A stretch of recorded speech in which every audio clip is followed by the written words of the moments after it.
Alhamdulillahi Rabbil Alamin,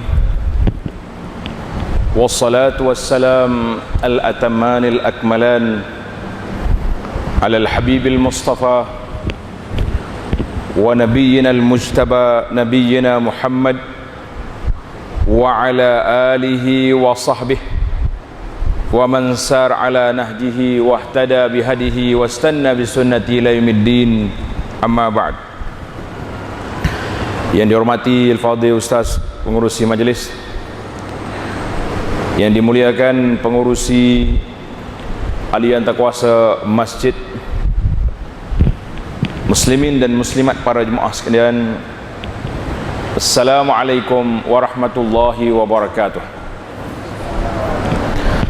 Alhamdulillah, kita panjatkan kesyukuran kepada Allah Azza wa Jalla kerana pada saat ini kita diberi peluang oleh Allah Azza wa Jalla meneruskan kehidupan di dalam ketaatan beribadat kepada Allah Azza wa Jalla. Satu lagi, di saat kesibukan manusia, kita dipilih oleh Allah berada di rumahnya, yang memang di saat ini Allah suka tengok hamba dia berada di masjid. Maka kita dapat melepasi godaan-godaan begini. Ini adalah merupakan suatu nikmat yang Allah anugerahkan kepada kita. Kemudian insya-Allah taala kita juga akan menyambut musim yang besar. Walaupun tidak ada kain rentang, tidak ada banner tulisan-tulisan, tidak sebagaimana sambutan kepada hari raya fitrah. Aidil Fitri, tak puasa tu ada dah sambut hari raya. Aidil Adha sunyi, orang tak sambut. Jadi insya-Allah walaupun orang tak sambut, saya akan sambut di sini bersama dengan para jemaah. Kita akan huraikan risalah yang ringkas ini, namanya kelebihan 10 awal bulan Zulhijjah. InsyaAllah risalah ini akan diedarkan kepada para jemaah sekalian. Sebelum daripada sampai ke risalah ini, suka dulu saya ambil sebagai muqaddimah perbincangan kita dalam siri-siri pengajian ilmu tasawuf, ilmu tazkiyatun nafsi, pembersihan jiwa, menyuci akhlak kita, iaitulah ilmu tentang perkara-perkara yang berkaitan dengan a'malul qulub, yang berkaitan dengan hati, di mana hati yang kita miliki ini adalah merupakan tempat mahallun nazar, tempat Allah SWT nak tengok dalam tubuh manusia itu. Tuhan tak tengok pada warna kita, dia tak tengok kepada comel ke tak comel kita, tetapi yang menjadi penilaian di sisi Allah Azza wa Jalla iaitulah apabila hati itu saleh, hati itu tunduk kepada Allah Azza wa Jalla, maka anggota-anggota lain juga akan tunduk. Yang disebut oleh para ulama rihlatul qulub, mengembara kita kepada Allah Azza wa Jalla dengan hati, tetapi kita mengembara di atas dunia ini dengan kenderaan. Orang yang nak mengembara kepada Allah, Allah sebut dalam Quran, yauma la yanfa'u malun wala banun illa man atallaha biqalbin salim. Pada hari yang tidak ada manfaat, keluarga, harta benda, tak ada, masing-masing membawa diri. Yauma yafirrul mar'u min akhihi, semua orang akan lari daripada keluarga dia, suami lari daripada isteri, anak lari daripada ibu bapa, illa, Allah kata, man atallaha biqalbin salim, kecuali orang yang datang bertemu Allah dengan hati yang sejahtera. Di antara perkara yang perlu kita ambil, iaitulah mufsidatul qulub, perkara yang merusakkan hati kita. Dalam bahasa Arab disebut al-jidal wal mira', berbantah-bantah dan bertengkar. Hari ni orang berbantah ke tidak? Ada orang berbantah ke senyap gitu ya? Senyap, tak ada orang kelahi. Sebab kita duduk hari ni, dulu kalau alam dunia, orang kata sekarang kita duduk di alam dunia, dia ada alam akhirat, betul tak? Sekarang ni ada satu lagi alam, dia panggil alam maya. Kita ni duduk alam maya ke tidak? Orang kelahi alam maya tak bunyi, walaupun tak bunyi suara, tapi dia punya stres, dia punya merah muka, terangkat dia punya telinga, sama ya. Oh begini tulis, tak makan tak minum, dia duduk kelahi, duduk jidal di dalam alam maya, dalam grup yang kita duduk ini. Maka ini di antara perkara yang merusakkan seorang itu dan juga menyakitkan hati. Maka kata di para ulama, apa makna jidal, berbantah-bantah itu? Iaitulah apabila seorang itu berlawan, mujadalah, berlawan untuk nak menzahirkan yang benar, ataupun bukan kerana nak cari benar tak benar, tapi nak cari menang. Dia ada dua. Maka kata di para ulama, orang yang berbantah kerana nak cari benar, macam orang duk debat, dialog, apa saja yang kita buat, perbincangan kerana nak mencari kebenaran, maka itu memang disuruh oleh Allah Azza wa Jalla, wajadilhum billati hiya ahsan. Nalah kamu mujadalah, kamu lawan mereka dengan cara yang baik. Tapi hari ini para jemaah sekalian, ada ke tidak orang berlawan dengan cara yang baik? Agak sukar. Kita nak kata macam mana? Nabi kita sallallahu alaihi wasallam sebut dalam hadis, pelajar-pelajar ni boleh tanda hadis, hadis Nabi sallallahu alaihi wasallam yang menyebut kepada kita daripada Abi Umamah Al-Bahili radhiyallahu anhu, kata Nabi sallallahu alaihi wasallam, Nabi kata, ana za'imun bi baitin fi rabadil jannah liman tarakal mira. Aku jamin nak bagi kepada kamu baitun fi rabadil jannah, rumah di tengah syurga, di tepi syurga, liman tarakal mira, bagi orang yang meninggalkan perbalahan, perdebatan. Dia tak mau cakap, dia tak mau kelahi, maka orang itu Nabi kita nak bagi rumah rabadil jannah. Wa in kana muhiqqan, kalau dia benar sekalipun dia kata biarlah, saya tak nak kelahi. Wa baitun fi wasatil jannah, wa baitun fi wasatil jannah, rumah di tengah-tengah syurga, liman tarakal kadhib, bagi mereka yang meninggalkan percakapan dusta, wa in kana mazihan, walaupun dia bergurau.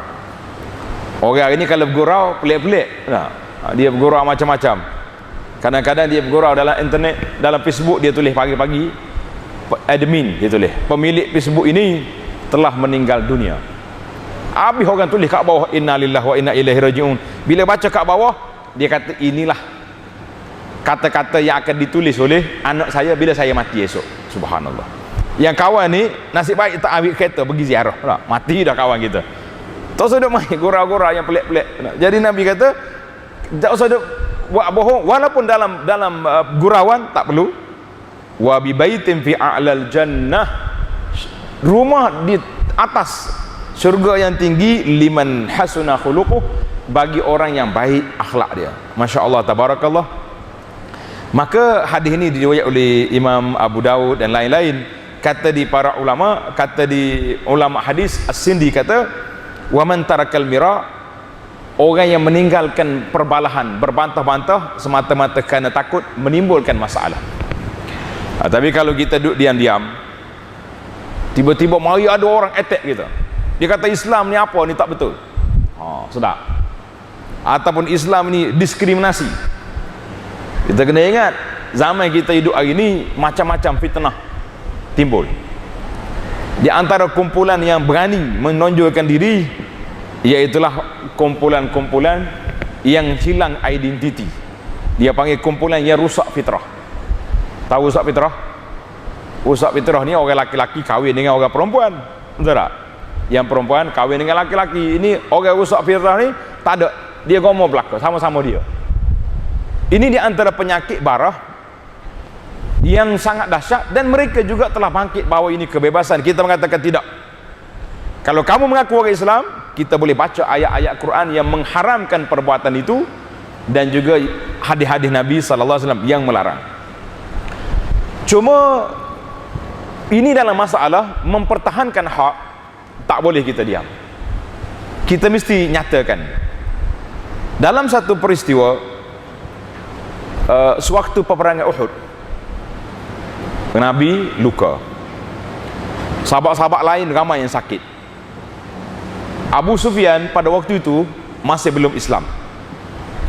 Kena tanda sejarah. Abu Sufyan, pernah dengar nama Abu Sufyan? Siapa dia Abu Sufyan? Ini kita nak cakap dengan pelajar ni. Ada dua kumpulan, kita lawan malam ni. Ya. Siapa Abu Sufyan?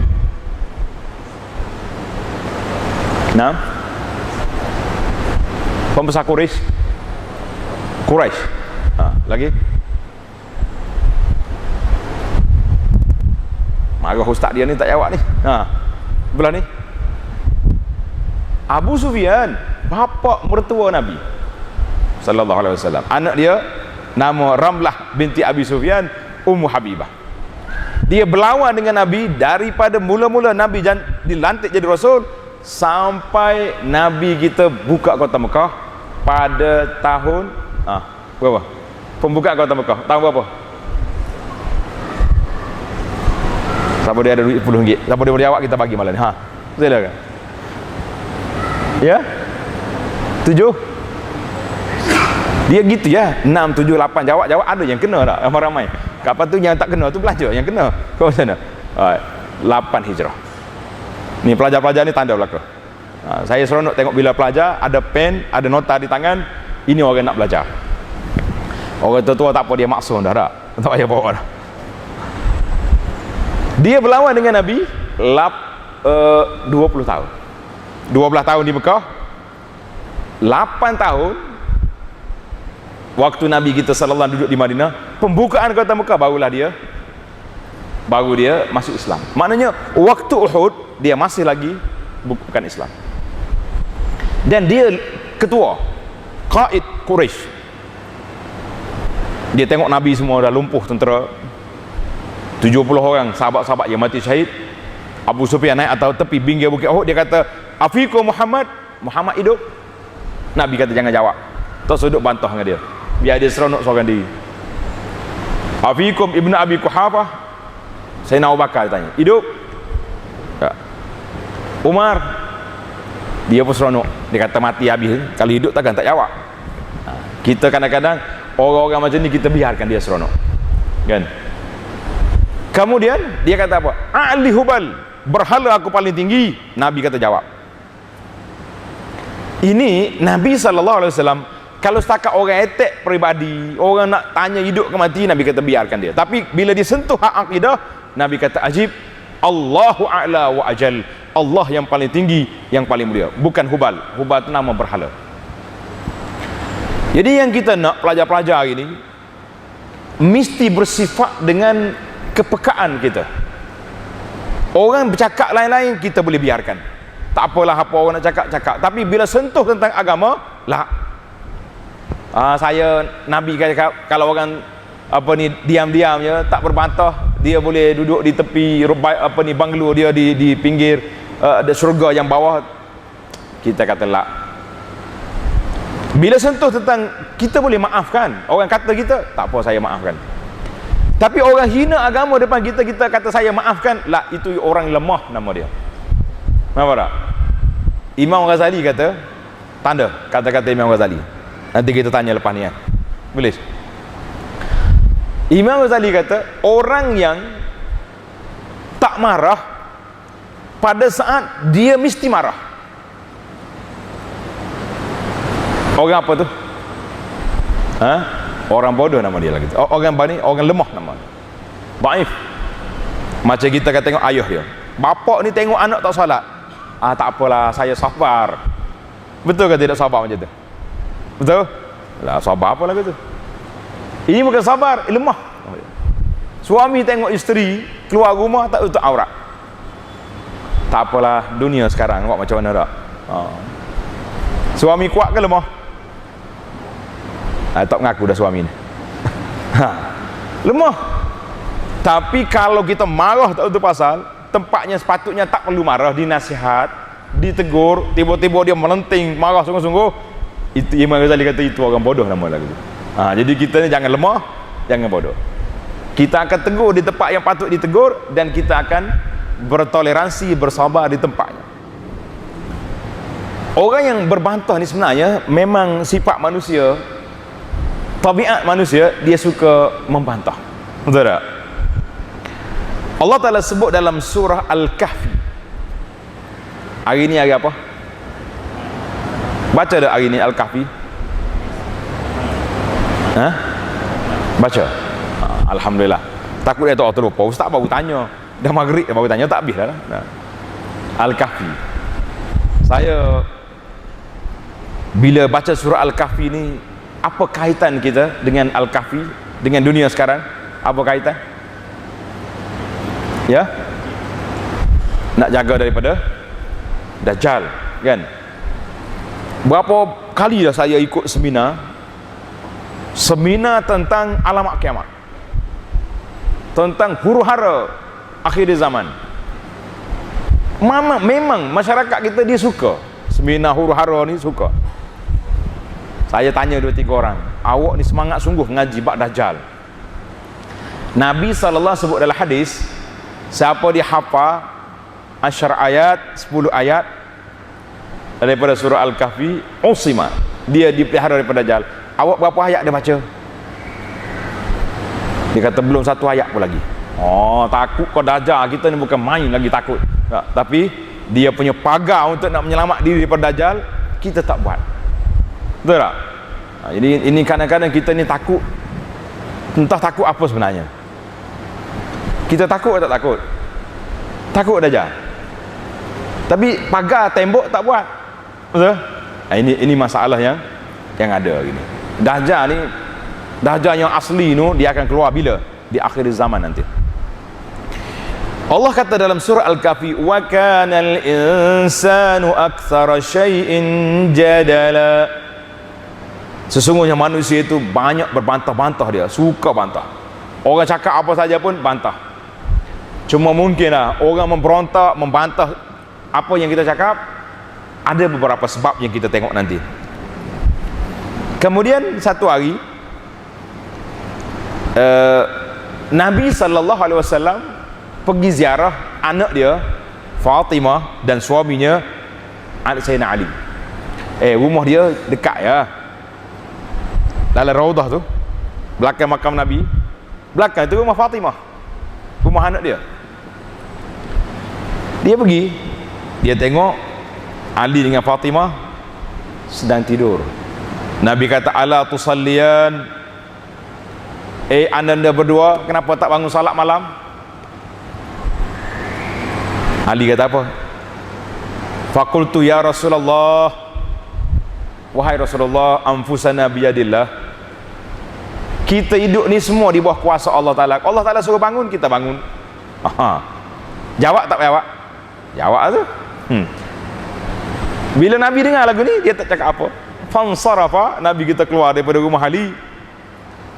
Sambil-sambil keluar, dia tepuk paha dia, dia baca ayat Quran, wa kanal insanu aktsara syai'in jadala. Manusia ni suka berbantah. Saya nak dia balik rumah. Maknanya Nabi kita rasa pelik lah, cepat sangat jawab.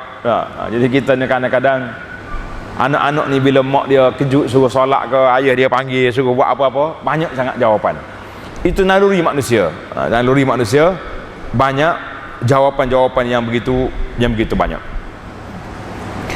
Namun begitu, Nabi SAW memperingatkan kepada kita banyak benda-benda. Walaupun tabiat manusia ni suka berbantah, tetapi kita kena ingat beberapa perkara yang perlu kita ingat dan perlu kita hayati. Sebab-sebab tanda, sebab-sebab timbulnya perbalahan, jidal ataupun perdebatan, ada sebab. Kita tak boleh marah orang saja, oh suka lauk jawab mulut. Ada sebab. Yang pertama, sebab mungkin orang tu buat salah, kita pergi nasihat dia secara terbuka. Awak gini-gini salah, lawanlah dia. Cuba kita pergi sama seorang, duduk dekat dia, ajak minum teh dulu sekali. Sekarang ni ada SMS, ada WhatsApp, kita tulis surat dengan dia. Kalau sesuai, cakap depan lebih baik, boleh musalahah. Yang kedua, kita pilih waktu nak tegur orang tak sesuai. Depan-depan kawan dia kita pergi tegur, marahlah dia, kan? Ataupun dia tengah sibuk, tiba-tiba kita pergi kritik dia, tak boleh. Ada juga kadang-kadang orang ni tak sebab cukup semua, mekanisme nak tegur, nak nasihat sudah cukup, tapi dia telah dikuasai oleh hawa nafsu. Ini yang kita bimbang. Sepatutnya kita ni bila orang tegur kita, kita terima kasih. Kata di Sayyidina Umar radhiyallahu anhu, Umar kata apa? Rahimallahu rajulan ahda ilayya uyuban. Semoga Allah Ta'ala beri rahmat kepada mana-mana orang yang telah menyampaikan kepada kami kelemahan diri kami. Siapa dia berani macam tu? Kita ni, kita akan suka seronok kalau orang puji kita, betul tak? Kalau orang tegur kita, walaupun nasihat, marah tak marah, hari ni jangan main.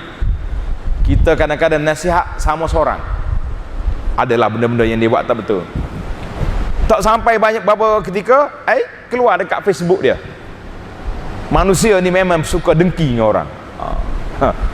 Kita pun tengok, macam kata kat aku je ni, macam sindir saya je ni. Sebab kita nasihat sama seorang, tak ada orang tahu pun dalam alam maya, tiba-tiba dia luahkan perasaan dia, manusia ni memang suka nak tunjuk pandai lah, macam-macam ada. Kita mengatakan ini di antara perkara yang sukar. Ini sebab-sebab yang menyebabkan manusia sukar untuk menerima teguran ataupun kritikan orang kepada kita. Yang seterusnya, iaitulah apabila ada sifat i'jab bin nafsi, dia rasa dia sudah sempurna. Dia rasa dia sempurna. Orang yang rasa diri dia sempurna, dia tak akan boleh berubah sampai bila-bila. Tak akan boleh berubah sampai bila-bila. Baik, kalau kita nak berdebat dengan orang ataupun nak berhujah dengan orang, apakah syarat-syarat dia? Tanda. Yang pertama sekali, ikhlas, niat kita kerana Allah Azza wa Jalla. Saya ni nak tegur dia, bukan nak menjatuhkan maruah. Sebab secara terang-terang dia telah buat satu kenyataan yang menyalahi agama. Ada orang kata, contohnya judi tak salah, zina kalau suka sama suka apa pelik, ni apa LGBT ni, jantan sama jantan pun ambil lah, apa susah awak? Kita kata ini bukan apa susah awak, isu ini bukan isu awak, isu ini isu agama. Maka kita ikhlaskan niat, kita tulis surat dengan dia bahawa perbuatan kamu, kata-kata kamu menyalahi peraturan. Kemudian kita cuba menggunakan, jangan sekali-kali guna bahasa yang tidak diiktiraf oleh akhlak. Sekarang ni saya duduk perhati tengok di alam maya ini, Masya Allah tabarakallah, kalau kita tengok bahasa yang digunakan, dia tak setuju dengan ustaz. Ustaz ni keluar dekat video, hukum sekian-sekian, dia tak suka dengan hukum tu, dia tulis kat bawah, ustaz kepala lutut, dia tulis. Ustaz juga kepala lutut. Kawan dia pun jawab kat bawah, dia ustaz ni otak di kepala lutut, kata. Kawan dia pun tulis kat bawah, dia ada ke otak, engkau ada tak? Apa akan jadi? Tembak-menembak berlaku di alam maya. Maka kita mengatakan ini satu benda yang sangat sukar. Contoh ulama, kita kehilangan contoh-contoh bagaimana ikhlasnya para ulama. Yang ketiga, meninggalkan kepentingan hawa nafsu di dalam menegur. Kalau kita ada hawa nafsu menegur, tak akan mungkin. Kata Muhammad bin Ka'ab, dia cerita, datang seorang laki-laki tanya Sayyidina Ali. Tanya Sayyidina Ali, Ali pun jawab. Dia kata, ya Imam, saya faham bukan macam ni. Dia pun bagi hujah. Faqala Ali, asabta wa akhtat. Ali kata, benar apa yang kamu tadi, aku tersalah. Sayyidina Ali terus baca ayat Quran, wa fawqa kulli dzi ilmin alim. Di atas orang ada ilmu tu, ada lagi orang paling tinggi ilmu yang dia ada. Maka ini di antara adab-adab yang perlu kita kena belajar. Bahawa yang keempat, kita letak bahawa perbincangan hiwar yang kita lakukan ini jangan menyebabkan hilang kasih sayang sama-sama kita. Letak itu, jangan sampai hilang kasih sayang. Ini kita takut hari ni, bila bercakap sikit tak kena habis putus kawan. Dalam bahasa kita ini dia panggil unfriend dah. Tengok Facebook kita tak boleh nak masuk dah. Saya tegur sikit baru Facebook dah tercabut lah. Kita mengatakan ini satu perkara yang cukup bahaya. Contoh-contoh bagaimana ulama-ulama dulu telah menggunakan perdebatan untuk nak memperbetulkan benda-benda yang salah. Di antara contohnya, tanda dalam surah Al-Baqarah ayat 258, iaitulah perdebatan di antara Nabi Ibrahim alaihissalam dengan Namrud. Kenal Namrud? Siapa Namrud? Raja yang lawan kepada dakwah Nabi Ibrahim alaihissalam. Raja ni tunjuk gini-gini dia kata Tuhan. Akhir sekali Ibrahim kata apa? Allah Ta'ala bawa mari matahari dari sebelah timur, kau bawa daripada barat. Fabuhital ladzi kafar, maka dia tak boleh nak apa? Tak boleh lagi nak lawan hujah Nabi Ibrahim alaihissalam.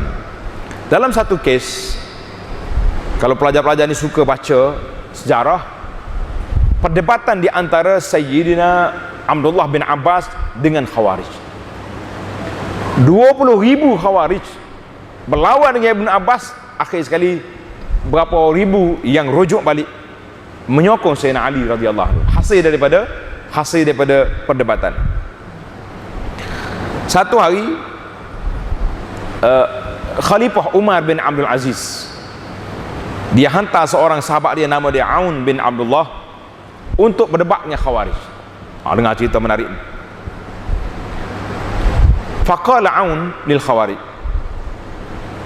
pokok Khawarij ini dia mengkafirkan imam-imam yang besar ni. Dia kata, apa ni imam macam ni? Kata dia Aun, mu ni, kamu nak orang yang boleh memimpin seperti Sayyidina Umar bin Khattab. Sekarang ni pemimpin kamu Umar bin Abdul Aziz, maknanya orang sangat warak, sangat hebat. Tapi kamu sekarang ni melawan dia pula. Masya Allah, tabarakallah. Dia kata apa? Dengar cerita. Dia kata, macam mana kami tak lawan Umar bin Aziz? Sebab dia tidak laknat orang-orang yang terdahulu. Dia suka sangat Khawarij ni melaknat orang. Ingat dah, orang yang suka laknat orang ni siapa? Puak-puak Khawarij. Dia rasa dia betul. Kata di Aun,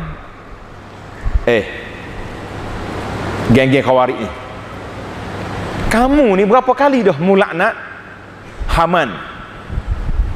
Kenal Haman siapa dia? Haman, menteri kepada Firaun. Kena ingat, orang besar-besar ni kena tahu belaka. Haman, Qarun kenal lagi? Tu orang hebat belaka. Nama-nama ni nama hebat. Dalam Quran ada. Dia kata, mu Khawarij, berapa kali mu berdebat dengan laknat Haman? Kawan ni pun duk cari. Dia kata, ma la'annahu qat, tak pernah aku laknat Haman. Sebab orang tak teringat nak laknat Haman. Kalau Firaun jangan main. Akhir sekali mereka pemalu. Dia kata, Haman pun tak laknat, nak suruh Umar bin Aziz laknat orang tu, orang ni buat apa? Bila sampai khabar ni kepada Sayyidina Umar bin Aziz, dia bertanya, ya Aun, kenapa mu sebut Haman, mu tak sebut Firaun? Dia kata, aku sebut Firaun bahaya sebab Firaun ni terlalu jahat, mungkin dia laknat Firaun, tapi Haman ni tengok, itu dia panggil isu. Dia bermain dengan satu poin noktah yang boleh jadi orang terlepas pandang dalam masalah itu. Seorang pemuda mari maki orang depan Sayyidina Abdullah Ibn Mubarak.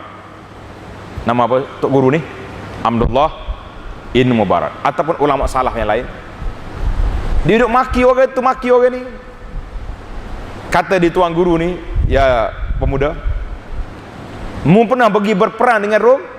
Dia kata, belum tuan Syekh. Kamu pernah pergi berperang dengan Parsi? Belum. Mu berperang dengan puak Majusi? Belum.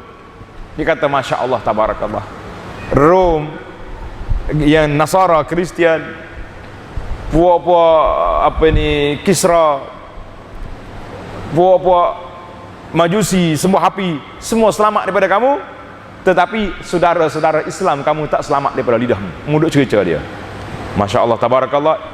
Ini dia panggil uslub hiwar yang menyebabkan kita rasa malu kita. Oh, kita ni orang Islam, kita baiking sungguh, habis orang kita kutuk belaka, betul tak? Tapi dengan orang-orang yang musuh Islam betul-betul, selamat mereka daripada kita, maka ini sangat berat.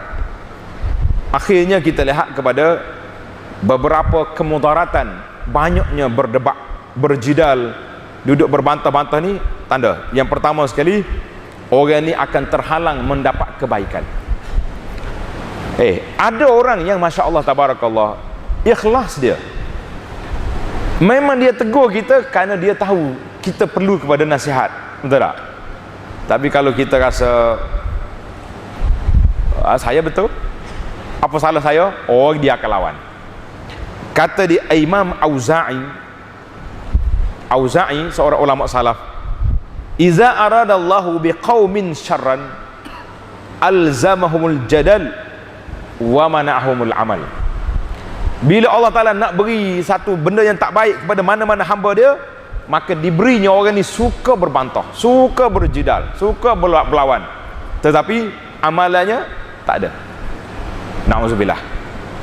Yang kita naknya bila kita belajar, kita buat amal banyak, bukannya berlawan banyak, kan? Yang kedua, hirmanul ilm. Orang ni terhalang daripada mendapat ilmu. Satu cerita, kisah ni menarik. Daripada Ubadah ibn Samit radhiyallahu anhu, anna Rasulullah sallallahu alaihi wasallam kharaja yukhbir bi lailatul qadri. Malam Ramadan, Nabi nak keluar daripada rumah dia, nak cerita bilakah Lailatul Qadar. Sekarang ni kita tahu tak Lailatul Qadar bila?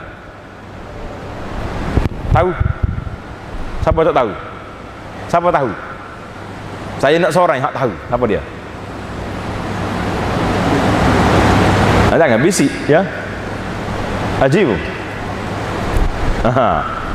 Oh, dia kata 10 akhir Ramadan. Betul tak? Betul tak? Macam orang tak tahu hari kiamat bila. Bila hari kiamat? Jawab je, hari Jumaat. Betul tak? Sekurang-kurang ada juga jawapan. Jangan duk iling pala saja. Kita pelajar-pelajar ni biar nampak kita ada sakafah, ada maklumat yang boleh kita sampaikan kepada orang. Bilakah hari kiamat? Hari Jumaat. Tarikh Allah Ta'ala yang Maha mengetahui, siapa tahu, kan? Bila Lailatul Qadar? 10 akhir Ramadan. Malam 21 ke 27, Allah Ta'ala yang Maha mengetahui, kan? Jadi kita buat. Nabi SAW keluar daripada rumah dia, pergi ke masjid, nak beritahu bila Lailatul Qadar. Fatalaha rajulani minal muslimin, dua orang di kalangan sahabat sedang berbantah dalam masjid. Nabi bila tengok, Nabi kata, inni kharajtu li ukhbirakum bi Lailatul Qadri. Aku keluar ni nak cerita pada kamu bila Lailatul Qadar. Wa innahu talaha fulan wa fulan farufi'at. Oleh kerana dua orang duk kelahi, Allah Ta'ala angkatkan maklumat tentang bila Lailatul Qadar. Sampai hari ni pun kita tak dapat kesan bila Lailatul Qadar, selain daripada kita tahu di akhir Ramadan. Nabi kata, wa asa an yakuna khairan lakum, boleh jadi tak tahu tu lebih baik pada kamu. Sebab kalau kita tahu malam ni, oh miss dah semalam, tak pergi dalam masjid, betul tak? Saya kalau boleh Ramadan ni, ada orang SMS, Ustaz, pagi ni udara di tempat Ustaz macam mana?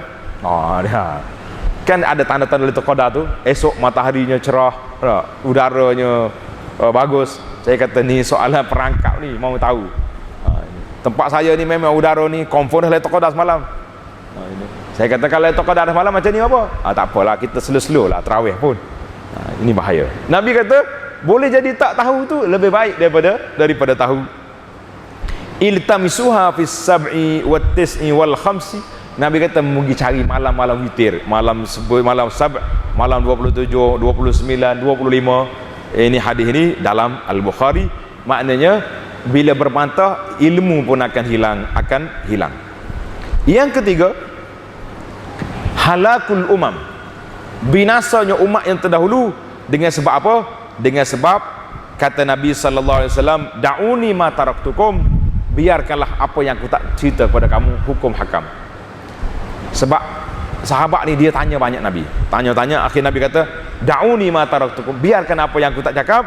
Innama ahlaka man kana qablakum, sesungguhnya binasa dah orang-orang dulu daripada kamu, su'aluhum wa ikhtilafuhum ala anbiya'ihim, sebab mereka ni banyak tanya, banyak duduk cek dengan nabi-nabi. Ni kita tak lama kita akan menghadapi hari puasa apa? Hari apa? Hari Arafah. Betul? Tahu belakang dah kan? Dah bersedia nak puasa? Bersedia nak puasa? InsyaAllah kata. Tapi masalahnya dekat hari Arafah dia tanya pula, Ustaz, kita ni hari Arafah ni di Mekah je ada hari Arafah, Malaysia mana ada hari Arafah? Habis nak puasa ikut Mekah ke ikut Malaysia? Sudah. Ustaz dia tanya, kita duduk Malaysia, ikut Malaysia lah. Betul juga. Tanya ustaz lain pula. Ustaz dia kata, mana ada Arafah di Malaysia? Mekah, ikut Mekah. Kebetulan Mekah awal hari daripada kita. Mekah semalam, hari di Malaysia, esok raya. Puasa tak puasa orang tu? Tak puasa juga. Akhir sekali dia banyak sangat tanya, banyak sangat duduk berbantah, dia akan jadi macam lembu Bani Israel. Ingat cerita lembu Bani Israel? Macam mana? Dia tanya, hampir-hampir tak boleh nak sembelih lembu. Betul tak? Jangan buat perangai lagi tu. Yang keempat, yurisud daghain wa qaswatil qulub. Banyak berbantah ini boleh menyebabkan hati kita akan jadi sakit hati dan menyebabkan hati kita akan tergoris. Aku tak kawan lagi dengan dia, saya tak friend lagi dengan dia tu, sebab ini dipanggil penyakit-penyakit yang boleh menyebabkan kita jadi masalah. Yang kelima, hirmanut taufik. Orang ni suka nak mendapat taufik Allah Azza wa Jalla sebab dia tak nak dengar buah orang. Yang keenam, insyighalul qalbi anillah. Hati dia lebih sibuk nak berbantah daripada duk sibuk dengan mengingati Allah Azza wa Jalla. Yang kesetujuhnya, akan hilang kemuliaan dia sebab dia suka berbantah. Bila berbantah tak semestinya dia betul, tak semestinya dia menang. Maka apa yang kita dapat simpulkan di dalam perbincangan kita ini, bahawa marilah kita, di antara penyakit hati yang menyebabkan manusia lara, lalai, leka daripada Allah Azza wa Jalla ni, sebab kita ni suka berbantah dalam apa saja isu yang berlaku. Atas dunia hari ni isu terlalu banyak. Ni betul-betul air raya majlis kita berkumpul keluarga, tiba-tiba seorang ni panas enjin, dia panggil, duit 2.6 bilion belum jumpa lagi. Sudah. Bila timbul isu ni, ada yang menyokong, ada yang membantah. Akhir kali jidal, ketupat terbang, ukhuwah hilang, anak beranak berkelahi. Betul tak? Itu je lah.